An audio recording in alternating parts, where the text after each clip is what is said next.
Elon's taken over Twitter and you're ready to jump ship. The question now is, where do you go? When it was first announced back in the spring that Elon Musk was trying to make a bid for Twitter, there were a lot of my followers that said that they were going to bail if he took over the platform. Now, I don't want to debate that side of things. Why you choose to stay, why you choose to go, doesn't matter to me. Everybody's free to make their decision on the platform. I've been on Twitter almost since the beginning. I can't imagine leaving at this point, but as with any social media platform, I play it by ear. Does it continue to serve my needs? Does it continue to help me to stay connected to my audience? Are there opportunities that that platform presents? Those are the things that I'm looking at in order to make a decision about whether to stay or go. But I do think that there are some considerations that you should be thinking about while you're getting ready to make your decision about whether or not you're going to bail on Twitter. And I want to talk about some of those in this video. So, first and foremost, one of the questions is, how many followers do you have to replace? And is it even possible? And is it worth making the switch? So for me, I have well over 6,000 followers on Twitter, which I realize for some people that may not seem like a lot. Look, I'm not Kim Kardashian here, but I do have a pretty decent following on the platform, and I think I have a relatively engaged following on the platform as well. So the idea of leaving that behind just to go somewhere else, it causes me a little bit of anxiety, and I don't know that I really want to do it. On the flip side of that, maybe you're relatively new to Twitter, or maybe you haven't really deep dove into the platform and you've only got 100 followers, couple hundred followers, then leaving at this point would be a lot easier for you because you don't have as much to replace. So, how many followers do you need to replace, and is it worth starting all over again? That's one of the things that I would be looking at if I'm making a decision about whether or not I'm going to stay or go on the platform. Put all of the politics and everything else aside. Remember, you're using this as a marketing tool for your business. Just because it's under new ownership, can it still be used as a marketing tool for your business? Maybe it can, maybe it can't. But these are some of the things that you need to be thinking about. Now, here's another question. What did you use Twitter for?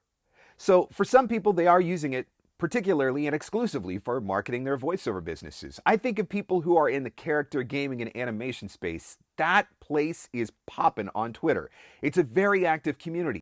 You can connect with other gamers and voice actors who are doing gaming. You can connect with the people who are creating the gaming and creating the characters and who need the voiceovers. There's a lot going on in that space. And so if I was using Twitter for that, I would be trying to figure out how can I replace it? Where can I find that audience?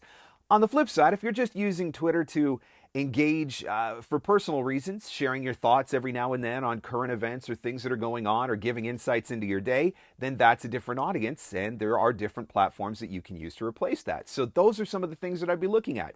If you're looking for community, I need to get connected again with the people who are in that gaming space or who are in that character space. Is that something you could find on Discord? Is it something that you could find on Reddit?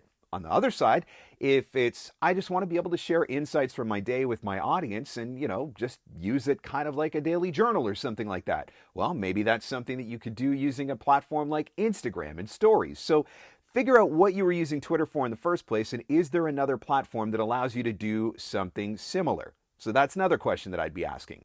I would also be asking, where can I replace that audience? So if it's an audience that's just a very broad audience, a collection of just anybody that's ever followed you on Twitter, and maybe it's more of a personal use thing, or maybe you've just never really been that targeted in building your audience, then that's something that you might be able to do on a Facebook or an Instagram or a TikTok.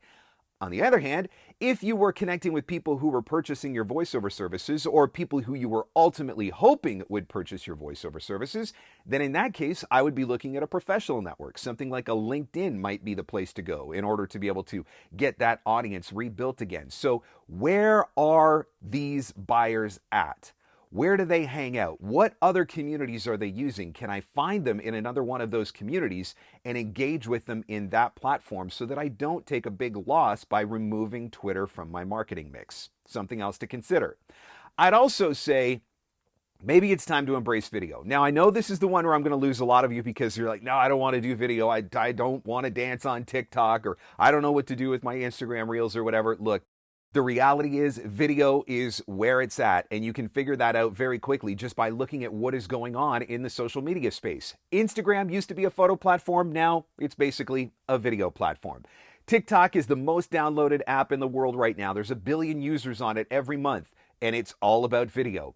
YouTube has decided to embrace YouTube Shorts. Why? Because they're trying to compete with TikTok and they're trying to compete with Instagram Reels. Go on to Facebook. What content do you see the most of on Facebook? It's the video content. Go on to LinkedIn. What kind of content tends to get the most organic reach on LinkedIn? It's the video content. All of these platforms are pushing video.